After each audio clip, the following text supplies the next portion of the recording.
कर रहे हैं। भारतीय जनता पार्टी के पूर्व में रहे अध्यक्ष और विधानसभा में पार्टी के उप नेता आदरणीय सतीश पूनिया जी, स्पोर्ट्स श्री नरेश ठकराल जी, मणिकांत शर्मा जी हमारे रीजनल डायरेक्टर, और यहां पर उपस्थित सभी कोचेस, खिलाड़ियों एवं मीडिया से आए हुए मेरे प्रिय मित्रों, मैं सबसे पहले तो अपनी ओर से प्रधानमंत्री नरेंद्र मोदी जी के द्वारा राजस्थान के खिलाड़ियों के लिए और यहां के पूर्व खिलाड़ियों के लिए भी, जिनको कोचेस के रूप में भी नियुक्त किया जा रहा है, 33 खेलो इंडिया सेंटर्स के उद्घाटन के अवसर पर आपको बहुत बहुत बधाई और बहुत बहुत शुभकामनाएं देना चाहता हूं। भाई अशोक चांदना जी ने कहा कि किस तरह से राजस्थान में खेलों को बढ़ाने के लिए नए प्रयास की शुरुआत हुई है। खेल एक राज्य का विषय है और राज्यों को उनमें अहम भूमिका निभानी है,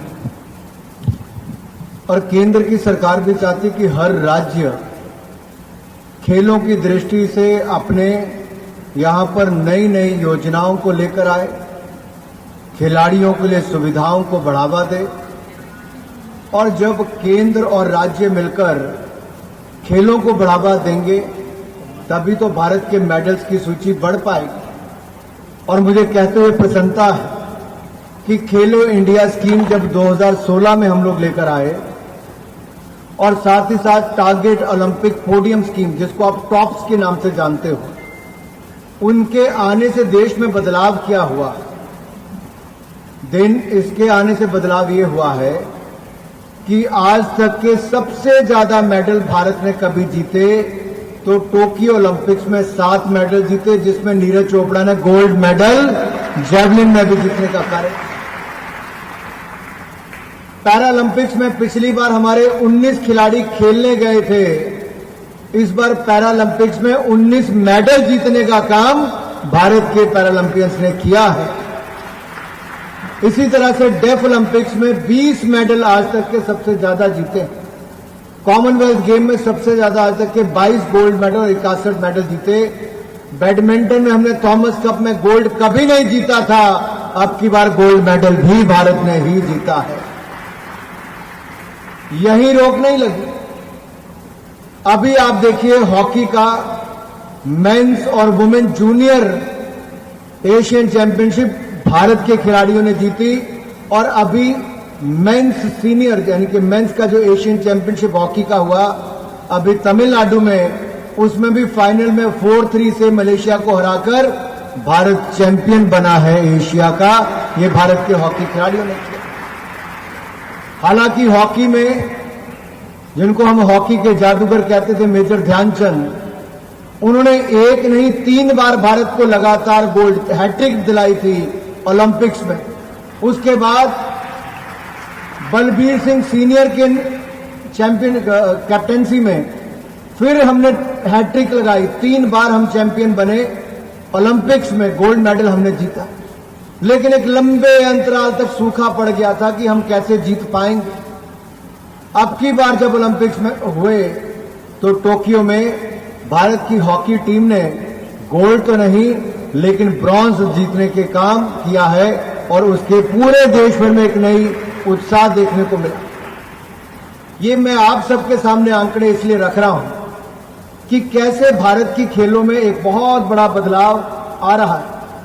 और जो मेरे पत्रकार भाई खेलों से जुड़े हुए हैं, खेलों की रिपोर्टिंग करते हैं, वो तो जानते ही हैं कि अंतिम बंगाल ने अभी पहली ऐसी खिलाड़ी हमारी बनी है, महिला खिलाड़ी, जिसने रेसलिंग में अंडर 20 में 53 किलो में दूसरी बार वर्ल्ड चैंपियन बनने का कीर्तिमान स्थापित किया है अंतिम।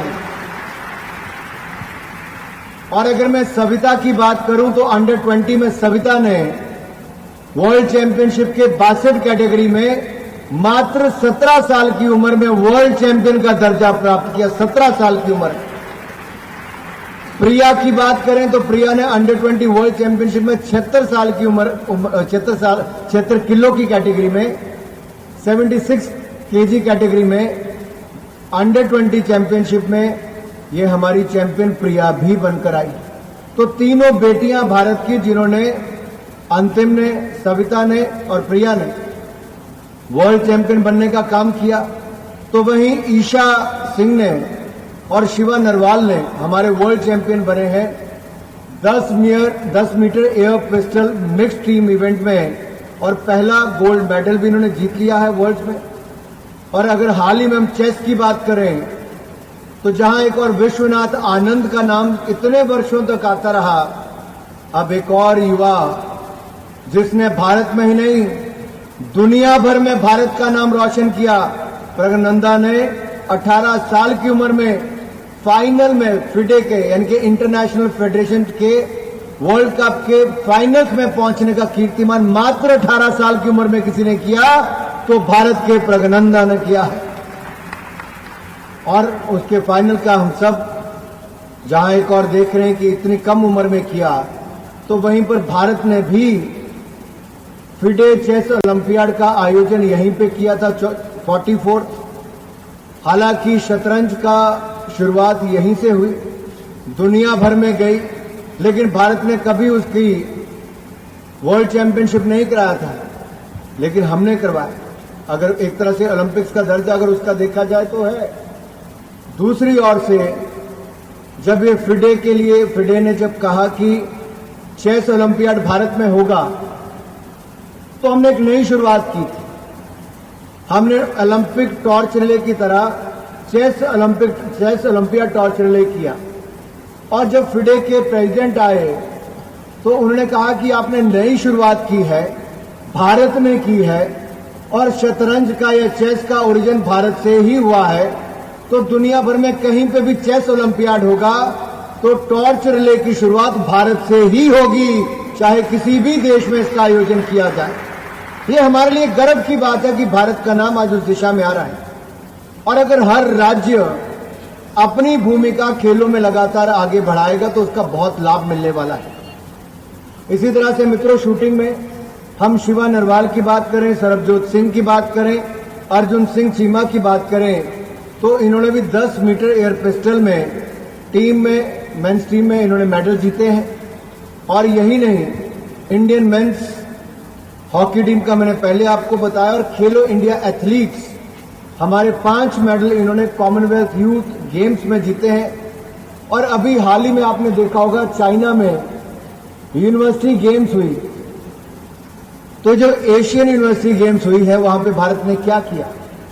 60 साल में भारत के केवल 18 मेडल आए थे पहले की यूनिवर्सिटी गेम्स में। कितने मेडल? 60 साल में 18 मेडल ही आ पाए थे, लेकिन अब की बार भारत ने 21 मेडल जीतने का काम किया है। ये बहुत बड़ी उपलब्धि भारत की है। इनफैक्ट 26 मेडल जीतने का काम किया है, 26 जिसमें 10 गोल्ड मेडल हैं। और 7वें नंबर पे हम टेबल पर आए। दुनिया में हम पहले 7वें नंबर पे नहीं आते थे, तो वर्ल्ड यूनिवर्सिटी गेम्स में हमने ये भी कीर्तिमान स्थापित किया है। ये दिखाता है कि भारत पिछले कुछ वर्षों में लगातार खेलों में आगे कैसे बढ़े। तो कैसे हुआ, इसमें खेलो इंडिया योजना का एक बहुत बड़ा योगदान है। जैसे खेलो इंडिया यूथ गेम्स, खेलो इंडिया यूनिवर्सिटी गेम्स, इनका लाभ ये मिला कि आज देश भर के लगभग 15,000 खिलाड़ी खेलो इंडिया यूथ गेम्स, खेलो इंडिया यूनिवर्सिटी गेम्स और खेलो इंडिया विंटर गेम्स में भाग लेते हैं। और अशोक भाई मुझे कहते हैं, यहां पर प्रसन्नता है कि पिछले साल जब हरियाणा में खेलो इंडिया यूथ गेम्स हुए तो 12 नेशनल रिकॉर्ड टूटे और उसमें 11 बेटियों ने तोड़ने का काम किया है। कृष्णा जी, 12 बेटियों ने तोड़े उसमें नेशनल रिकॉर्ड। और यही नहीं, इस बार जब मध्य प्रदेश में यूथ गेम्स हुए, खेलो इंडिया यूथ गेम्स, तो 25 नेशनल रिकॉर्ड टूटे और सतीश भाई उसमें 21 भारत की बेटियों ने नेशनल रिकॉर्ड तोड़े हैं। ये अपने आप में दिखाता है कि भारत की बेटियां खेलों में कितना शानदार प्रदर्शन कर रही हैं। आज अशोक जी ने ऐसी फील्डिंग की थी कि जैसे मैं अंदर घुसा तो आने से पहले सतीश पुनिया जी ने फोन किया कि भाई national centre of excellence Rajasthan के लिए चाहिए। गेट पे कृष्णा जी ने पकड़ लिया, मंच पे आते थे अशोक जी ने पकड़ लिया। अब बताओ मैं करूं तो क्या करूं? क्या करना चाहिए भाई? दे देना चाहिए? लगता ही नहीं, आपके खिलाड़ी चाहते ही नहीं है।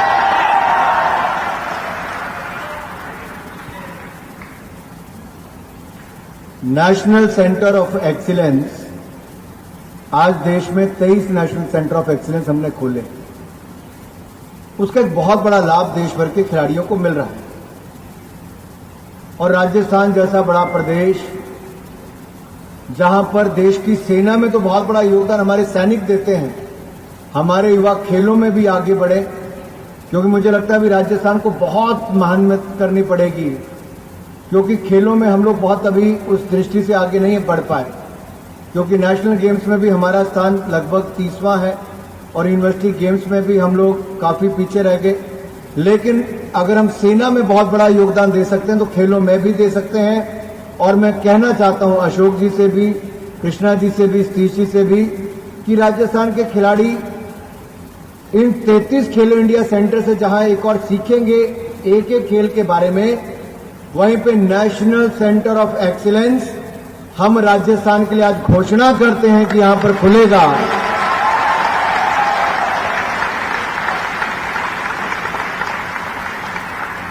मित्रों, मैं नेशनल सेंटर ऑफ एक्सीलेंस इसलिए कह रहा हूं कि इसमें टॉप आपके कोचेज आते हैं, इंटरनेशनल कोचेज को भी हम यहां पर कई बार लेकर आते हैं ताकि वो ट्रेनिंग दे पाए। लेटेस्ट सुविधाएं इस पे देते हैं और स्पोर्ट्स साइंस का एक बहुत बड़ा उपयोग आज के समय खेलों में है। जो खिलाड़ी हैं वो जानते हैं कि साइंस के बिना स्पोर्ट्स अधूरी है और ये स्पोर्ट्स साइंस का एक बहुत बड़ा रोल है। स्पोर्ट्स साइंस सेंटर भी हमने देश भर में बहुत सारे खोलने शुरू किए हैं। तो जब ये हमारा नेशनल सेंटर ऑफ एक्सीलेंस होगा तो इसमें स्पोर्ट्स साइंस सेंटर भी हम खोलेंगे ताकि राजस्थान वहां पे भी आगे बढ़ सके।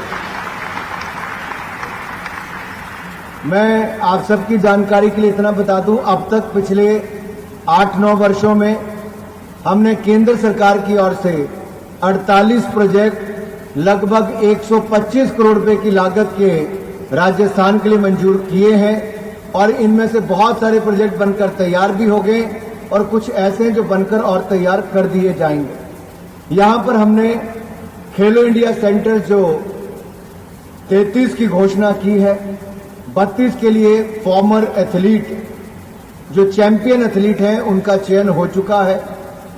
एक ने अपना अनुभव अभी शेयर किया है। मैं आप सबसे इतना ही कहना चाहता हूं मित्रों, इस स्कीम का लाभ किसके लिए? इसका लाभ वर्तमान और भविष्य के खिलाड़ियों के लिए है और जो हमारे पूर्व चैंपियन एथलीट हैं उनके लिए भी।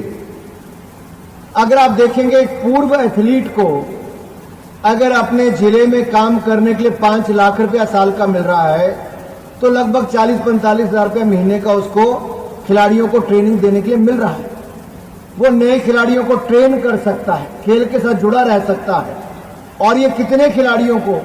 देश में 1000 पूर्व खिलाड़ियों को कभी एक साल में किसी सरकार ने रोजगार देने का काम नहीं किया, ना ही खेलों से जोड़ने का काम किया। ये नरेंद्र मोदी जी की सोच को हमने धरातल पर एक ही साल में उतारने का काम किया है।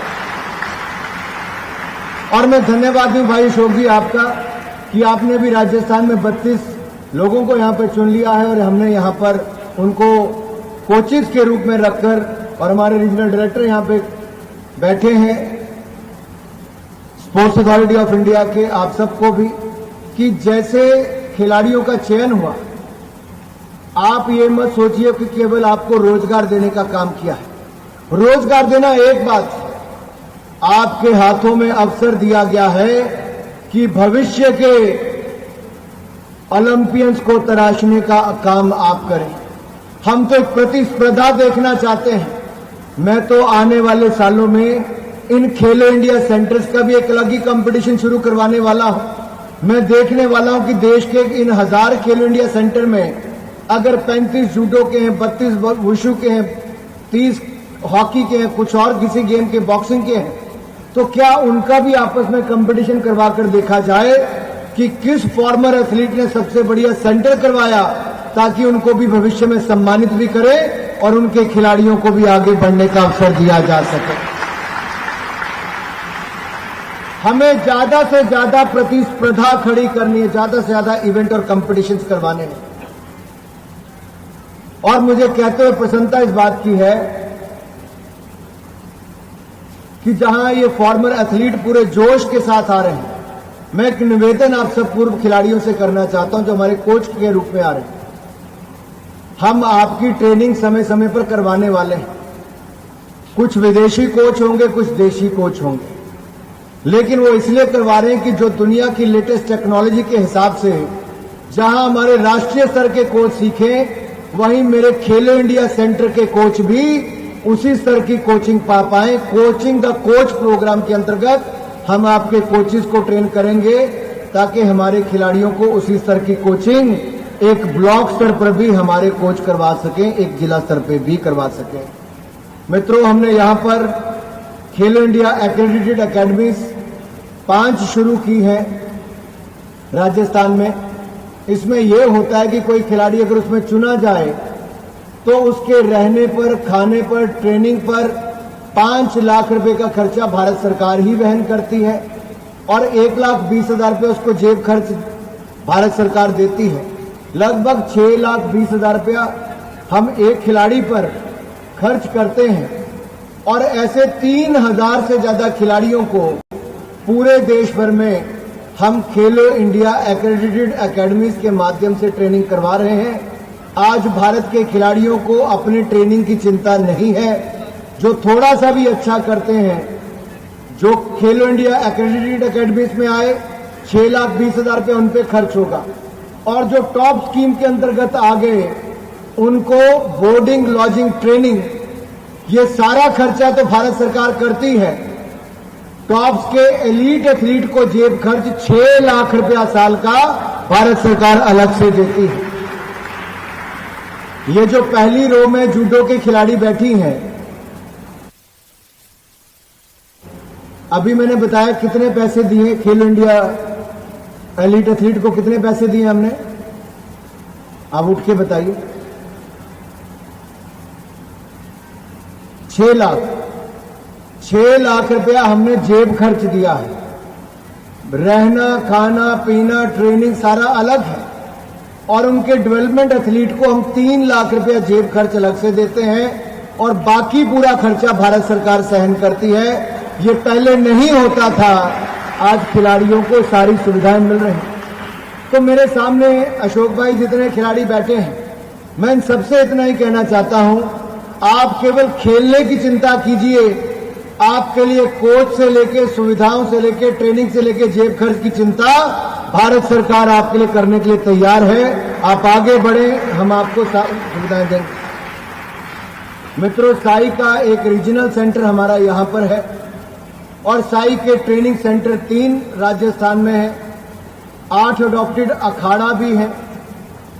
ये जो अखाड़ा स्कीम थी, इसमें हम देखते थे कि जो यहाँ के कोच थे वो ज्यादा अच्छी ट्रेनिंग अपने उसको करवा पाते थे। तो एक तरह से देखा जाए, जैसे अखाड़ा स्कीम थी, उसी तर्ज पे खेलो इंडिया सेंटर स्कीम हम ये लेकर आए हैं ताकि ज्यादा से ज्यादा खिलाड़ियों को स्थानीय स्तर पे ट्रेनिंग मिल पाए। मैंने जो हमारी मणिपुर में पिछली देश भर के राज्यों के खेल मंत्रियों की बैठक हुई थी, उसमें मैंने बहुत सारे सुझाव और भी दिए थे कि राज्य अपने खेलों को बढ़ावा कैसे दे सकते हैं। और उस पर एक उदाहरण मैंने दिया था कि खेलो इंडिया के बाद बहुत सारे सांसदों ने, जैसे मैं अपने आप एक सांसद खेल महाकुंभ करवाता हूं, मेरे एक लोकसभा क्षेत्र में लगभग 75,000 से ज्यादा खिलाड़ी भाग लेते हैं। तो देश भर के सभी सांसद ये करवाना शुरू करेंगे। अभी लगभग 250 से 300 करवा रहे हैं। तो देश में खेल की नई भावना खड़ी होती है, एक नया वातावरण खड़ा होता है। फिर विधायक करवाएंगे, सीएम ट्रॉफी के नाम से हो सकता है, तो बहुत अच्छा होगा। अब राज्य में जैसे आपने यहां पे शुरुआत की ग्रामीण सुविधाओं की, ऐसे टूर्नामेंट होते तो उससे और लाभ मिल पाएगा। तो अलग अलग स्तर पे इसका लाभ मिलता है कि जितने ज्यादा कंपटीशंस होंगे हमारे खिलाड़ियों को उतने कंपटीशंस में, इवेंट्स में भाग लेने का अवसर मिलेगा, अपनी प्रतिभा, अपना टैलेंट दिखाने का मौका मिलेगा। लेकिन अगर हम फेडरेशंस को इन्वॉल्व नहीं करते हैं तो इस बुलेटिन में फिलहाल इतना ही। नमस्कार।